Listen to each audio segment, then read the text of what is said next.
Mutual ഫണ്ടുകൾ നൽകുന്ന 11 നേട്ടങ്ങളെ പറ്റിയിട്ടാണ് ഈ വീഡിയോയിലൂടെ പറയുന്നത്. ഞാൻ സുബീഷാണ്. റുപ്പിമംഗ് എന്ന് പറഞ്ഞ യൂട്യൂബ് ചാനലിലൂടെയും ആസ്ക് റുപ്പിമംഗ് എന്ന് പറഞ്ഞ വാട്സപ്പ് സർവീസിലൂടെയും പേഴ്സണൽ ഫിനാൻസുമായി ബന്ധപ്പെട്ട കാര്യങ്ങൾ പറഞ്ഞിരുന്നത് ഞാനാണ്.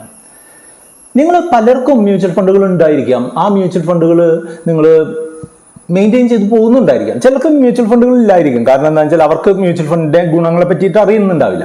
അങ്ങനെയുള്ള ആളുകൾക്കും നിങ്ങൾക്ക് ഓൾറെഡി മ്യൂച്വൽ ഫണ്ട് ഉണ്ട് എന്നുണ്ടെങ്കിലും നിങ്ങൾക്ക് മ്യൂച്വൽ ഫണ്ട് തരുന്ന 11 തരത്തിലുള്ള നേട്ടങ്ങളെ പറ്റിയിട്ടാണ് ഈ വീഡിയോയിലൂടെ പറയുന്നത്. ഒന്നാമത്തെ നേട്ടം എന്താണെന്ന് വെച്ചാൽ ഈ മ്യൂച്വൽ ഫണ്ടിൽ ഇൻവെസ്റ്റ് ചെയ്യുന്നത് ഒരു കോൺട്രാക്ട് വെച്ചിട്ടുള്ള രീതിയിലല്ല എന്നുള്ളതാണ്. അതായത് നമ്മളും മ്യൂച്വൽ ഫണ്ട് കമ്പനിയും തമ്മിൽ ഒരു എഗ്രിമെന്റും ഇല്ല എന്നുള്ളതാണ്. കാരണം എന്താ, നമ്മൾ ഇത്ര നാള് ഈ പണം ഇടണമെന്നോ ഇത്ര തവണ ഇത് അടയ്ക്കണമെന്നോ എന്നും പറഞ്ഞിട്ടുള്ള യാതൊരുവിധ ഒബ്ലിഗേഷനും ഇല്ല. അതേസമയം നിങ്ങൾ ബാങ്ക് നിക്ഷേപങ്ങളെ പറ്റി ഒന്ന് ആലോചിച്ച് നോക്കൂ. ബാങ്കിൽ ഫിക്സഡ് ഡെപ്പോസിറ്റ് ഇടുക എന്ന് പറഞ്ഞിട്ടുണ്ടെങ്കിൽ എന്താണ്, നമ്മൾ ഒരു വർഷത്തേക്കുള്ള ഫിക്സഡ് ഡെപ്പോസിറ്റ് ഇട്ടാൽ ഒരു വർഷം കഴിഞ്ഞിട്ടേ നമുക്ക് പിൻവലിക്കാൻ പറ്റുള്ളൂ. അതിന് മുൻപ് പിൻവലിക്കുകയാണെങ്കിൽ നിങ്ങൾക്ക് പെനാൽറ്റി അങ്ങനെയുള്ള കാര്യങ്ങൾ വരും.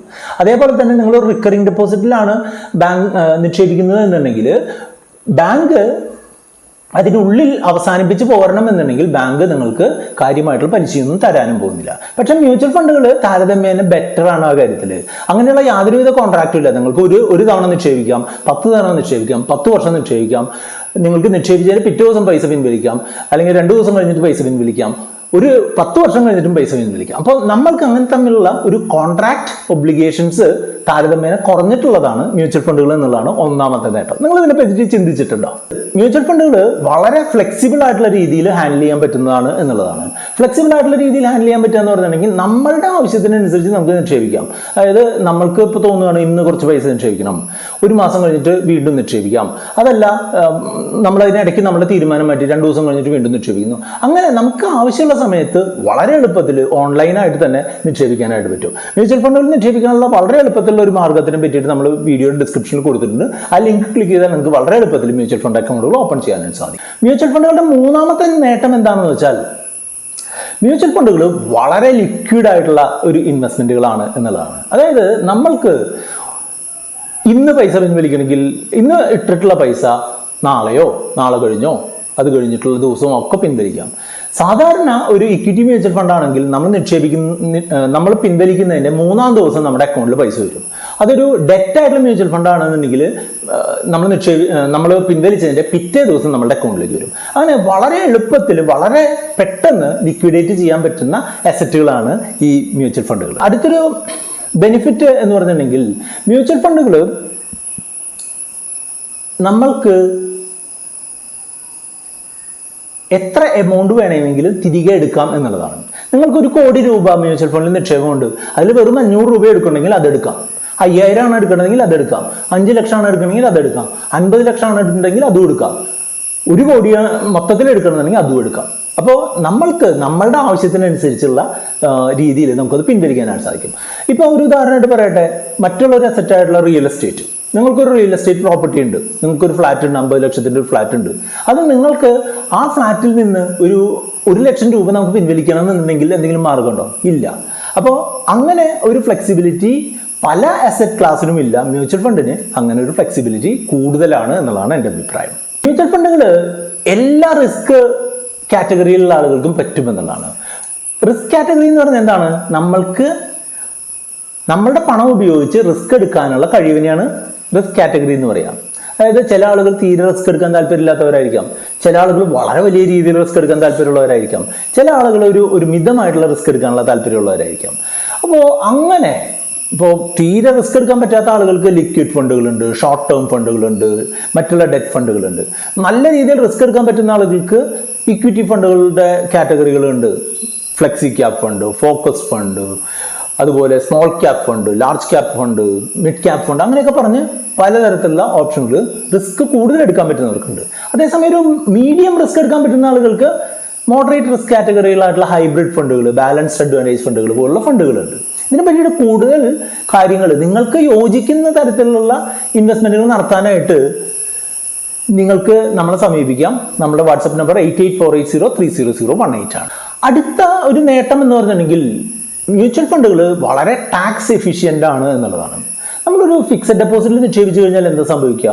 ഫിക്സഡ് ഡെപ്പോസിറ്റിൽ നിക്ഷേപിച്ചു കഴിഞ്ഞിട്ടുണ്ടെങ്കിൽ ആ പൈസയ്ക്ക് ഉണ്ടാവുന്ന ഇൻട്രസ്റ്റ് നിങ്ങളുടെ ഇൻകവുമായിട്ട് ഇൻട്രസ്റ്റ് കിട്ടുന്ന സമയത്ത് കൂട്ടി കൊണ്ടുവരും. ചില ഫിക്സഡ് ഡെപ്പോസിറ്റുകളിൽ മാസം തോറും ഇൻട്രസ്റ്റ് കിട്ടുന്ന സ്കീമുകൾ ഉണ്ടാവാം, 3 മാസം കൂടുമ്പോൾ ഇൻട്രസ്റ്റ് കിട്ടുന്ന സ്കീമുകൾ ഉണ്ടാവും. ഇതെല്ലാം നമ്മളുടെ ഇൻകത്തോടു കൂടി കൂട്ടുകയാണ്. അപ്പൊ എന്താ സംഭവിക്കുക? നമ്മളുടെ ടാക്സ് ലയബിലിറ്റി അത്രയും കൂടി പോവുകയാണ് അല്ലെ. അതേസമയം ഈ മ്യൂച്വൽ ഫണ്ടുകളുടെ ഗുണം എന്താ? മ്യൂച്വൽ ഫണ്ടുകളിൽ നമ്മൾ ഇൻവെസ്റ്റ് ചെയ്തുകൊണ്ടിരിക്കുമ്പോൾ നമുക്ക് ഒരിക്കലും ടാക്സ് വരില്ല. എപ്പോഴാണ് ടാക്സ് വരിക? നമ്മൾ പിൻവലിക്കുന്ന സമയത്ത് മാത്രമേ ടാക്സ് വരുള്ളൂ. പിൻവലിക്കുന്ന സമയത്തും അത് ക്യാപിറ്റൽ ഗെയിൻസ് എന്ന് പറഞ്ഞുള്ള സ്പെഷ്യൽ ആയിട്ടുള്ള രീതിയിലുള്ള ടാക്സ് ആണ്. അതിന് ഒരു വലിയ ടാക്സ് ലാബിലുള്ള ഒരാളുടെ ടാക്സിനേക്കാൾ കുറഞ്ഞ ടാക്സ് മാത്രമേ കൊടുക്കേണ്ടി വരുന്നുള്ളൂ. ഈ ടാക്സേഷനെ പറ്റിയിട്ട് നമ്മൾ വീഡിയോസ് ചെയ്തിട്ടുണ്ട്. അത് ഈ വീഡിയോയുടെ ഡിസ്ക്രിപ്ഷനിൽ അതിന്റെ ലിങ്ക് ഞാൻ കൊടുക്കുകയും ചെയ്യാം. മറ്റൊരു അഡ്വാൻറ്റേജ് ആയിട്ട് ഞാൻ കണ്ടിട്ടുള്ളത് എന്താണെന്ന് വെച്ചാൽ മ്യൂച്വൽ ഫണ്ടുകൾ എന്ത് കാര്യത്തിന് വേണ്ടിയിട്ട് നമുക്ക് ഉപയോഗിക്കാവുന്നതാണ്. ഉദാഹരണമായിട്ട് പറയുകയാണെന്നുണ്ടെങ്കിൽ നിങ്ങൾക്ക് പെട്ടെന്ന് ആവശ്യം വരുന്ന എമർജൻസി ഫണ്ട് ഉണ്ടാക്കണമെന്നുണ്ടെങ്കിൽ മ്യൂച്വൽ ഫണ്ടിനെ ലിക്വിഡ് ഫണ്ട് കാറ്റഗറിയോ ഷോർട്ട് ടേം ഫണ്ട് കാറ്റഗറിയോ ഒക്കെ ഉപയോഗിക്കാറുണ്ട്. ഒരു ഇടത്തരം കാലത്തിലേക്കൊക്കെ ആണെന്നുണ്ടെങ്കിൽ ബാലൻസ്ഡ് അഡ്വാൻറ്റേജ് ഫണ്ടുകൾ അങ്ങനെയുള്ള ഫണ്ടുകളൊക്കെ യൂസ് ചെയ്യാറുണ്ട്. ഒരു ലോങ്ങർ ഡ്യൂറേഷനിലേക്കൊക്കെ ആണെന്നുണ്ടെങ്കിൽ സ്മോൾ ക്യാപ് ഫണ്ടുകളും മിഡ് ക്യാപ് ഫണ്ടുകളൊക്കെ യൂസ് ചെയ്യാറുണ്ട്. അപ്പോൾ നമുക്ക് നമ്മളുടെ ആവശ്യം ഏതാണോ അതിനനുസരിച്ച് ചൂസ് ചെയ്യാനായിട്ട് പറ്റുമെന്നുള്ളതാണ് മ്യൂച്വൽ ഫണ്ടുകളുടെ ഏറ്റവും പ്രധാനപ്പെട്ട മറ്റൊരു ഗുണം. അടുത്ത ഗുണമാണ് എനിക്ക് ഏറ്റവും ഇഷ്ടം. കാരണം എന്താണെന്ന് വെച്ചാൽ നമ്മൾക്ക് എത്ര എമൗണ്ട് ഉള്ള ആളുകൾക്കും ഇതിൽ ഇൻവെസ്റ്റ് ചെയ്യാം എന്നുള്ളതാണ്. അതായത് നിങ്ങളുടെ കയ്യിൽ ആകെ 100 രൂപയേ ഉള്ളൂ. 100 രൂപയുടെ SIP സ്റ്റാർട്ട് ചെയ്യാൻ പറ്റുന്ന മ്യൂച്വൽ ഫണ്ടുകളുണ്ട്. നിങ്ങളുടെ കയ്യിൽ 500 രൂപയുള്ളൂ എന്നാണെങ്കിൽ ഏത് മ്യൂച്വൽ ഫണ്ടിന്റെ സിസ്റ്റമാറ്റിക് ഇൻവെസ്റ്റ്മെന്റ് പ്ലാനിൽ പോയാലും ഈ 500 രൂപ നിക്ഷേപിക്കാൻ പറ്റും. നിങ്ങൾക്ക് ഒറ്റത്തവണ നിക്ഷേപിക്കാനായിട്ട് 5000 രൂപയുള്ളൂ എന്നുണ്ടെങ്കിൽ ഏത് മ്യൂച്വൽ ഫണ്ടിൽ വേണമെങ്കിലും 5000 രൂപ നിക്ഷേപിക്കാം. അതല്ല നിങ്ങളുടെ കയ്യിൽ 5 കോടി രൂപ ഉണ്ടെന്നുണ്ടെങ്കിൽ നിങ്ങൾക്ക് 5 കോടിയും മ്യൂച്വൽ ഫണ്ടുകളിൽ നിക്ഷേപിക്കാം. അങ്ങനെ ഒരു എമൗണ്ടിന്റെ റെസ്ട്രിക്ഷൻ ഇല്ല എന്നുള്ളതാണ് മ്യൂച്വൽ ഫണ്ടുകൾ മറ്റൊരു ഗുണം.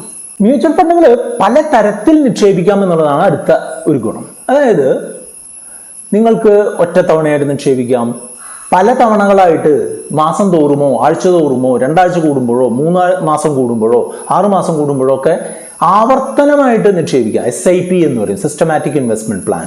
അങ്ങനെയും നിക്ഷേപിക്കാൻ പറ്റും എന്നുള്ളതാണ് മ്യൂച്വൽ ഫണ്ട് അടുത്ത ഗുണം.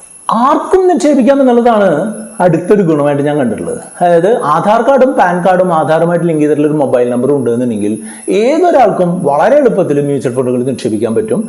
അപ്പോൾ നിങ്ങൾക്ക് ആധാർ കാർഡ് ഉണ്ട്, പാൻ കാർഡ് ഉണ്ട്, ആധാറുമായിട്ട് ലിങ്ക് ചെയ്തിട്ടുള്ള മൊബൈൽ നമ്പർ ഉണ്ട്, നിങ്ങൾക്ക് പേയ്മെന്റ് നടത്താനുള്ള ഒരു ബാങ്ക് അക്കൗണ്ട് ഉണ്ട് എന്നുണ്ടെങ്കിൽ ഈ വീഡിയോ ഡിസ്ക്രിപ്ഷനിലെ ലിങ്ക് ഉപയോഗിച്ച് നിങ്ങൾക്ക് മ്യൂച്വൽ ഫണ്ടുകൾ സ്റ്റാർട്ട് ചെയ്യാം. അടുത്ത ഗുണം എന്താണെന്ന് വെച്ചാൽ പല അസറ്റ് ക്ലാസ്സുകളിലായിട്ടാണ് ഇത് നിക്ഷേപിക്കാൻ സാധിക്കും എന്നുള്ളതാണ്. അതായത് പല അസറ്റ് ക്ലാസ് എന്ന് പറഞ്ഞിട്ടുണ്ടെങ്കിൽ ഇക്വിറ്റി അസറ്റ് ക്ലാസ്, ഡെറ്റ്, അല്ലെങ്കിൽ ഹൈബ്രിഡ് ആയിട്ടുള്ള അസറ്റ് ക്ലാസ്, അങ്ങനെ സ്റ്റോക്കുകളിൽ സ്റ്റോക്കുമായിട്ട് ബന്ധപ്പെട്ടുള്ള ETF, അതല്ലാന്നുണ്ടെങ്കിൽ കടപ്പത്രങ്ങൾ, അതല്ലാന്നുണ്ടെങ്കിൽ ബോണ്ടുകൾ, അങ്ങനെയുള്ള എല്ലാ അസറ്റ് ക്ലാസ്സുകളിലും നിക്ഷേപിക്കാൻ പറ്റുന്ന അല്ലെങ്കിൽ ഇതിൻ്റെയൊക്കെ ഒരു മിക്സ് ആയിട്ട് നിക്ഷേപിക്കാൻ പറ്റുന്ന മ്യൂച്വൽ ഫണ്ടുകൾ ഉണ്ട് എന്നുള്ളതാണ് അടുത്തൊരു ഗുണം. ഇത്രയും കാര്യങ്ങളിൽ നിന്ന് മ്യൂച്വൽ ഫണ്ടുകൾ അത്യാവശ്യം നല്ലൊരു ഇൻവെസ്റ്റ്മെന്റ് മെത്തേഡാണ് എന്നുള്ളത് നിങ്ങൾക്ക് പലർക്കും മനസ്സിലായിട്ടുണ്ടാവും. അതുകൊണ്ടൊക്കെ തന്നെയാണ് നമ്മളുടെ അടുത്തേക്ക് ഈ ഒരു ഗോൾ ബേസ്ഡ് ആയിട്ടുള്ള ഫിനാൻഷ്യൽ പ്ലാനിങ്ങുമായിട്ട് മുന്നോട്ട് വരുന്ന ആളുകൾക്ക് മ്യൂച്വൽ ഫണ്ടുകൾ നമ്മൾ സജസ്റ്റ് ചെയ്യുന്നത്. അങ്ങനെ നിങ്ങൾക്ക് നിങ്ങളുടെ ഒരു പേഴ്സണൽ ഫിനാൻസ് പ്ലാനിങ് നടത്തുന്നതിനായിട്ട് നിങ്ങൾക്ക് നമ്മളെ കോൺടാക്ട് ചെയ്യാനുള്ള നമ്പറാണ് 8848030018. കൂടുതൽ എന്തെങ്കിലും അറിയേണ്ടതെങ്കിൽ വാട്സപ്പ് ചെയ്യൂ. അതോടൊപ്പം തന്നെ ഈ വീഡിയോ ലൈക്ക് ചെയ്യാനും കമന്റ് ചെയ്യാനും കൂട്ടുകാരുമായിട്ട് ഷെയർ ചെയ്യാനും മറക്കരുത്.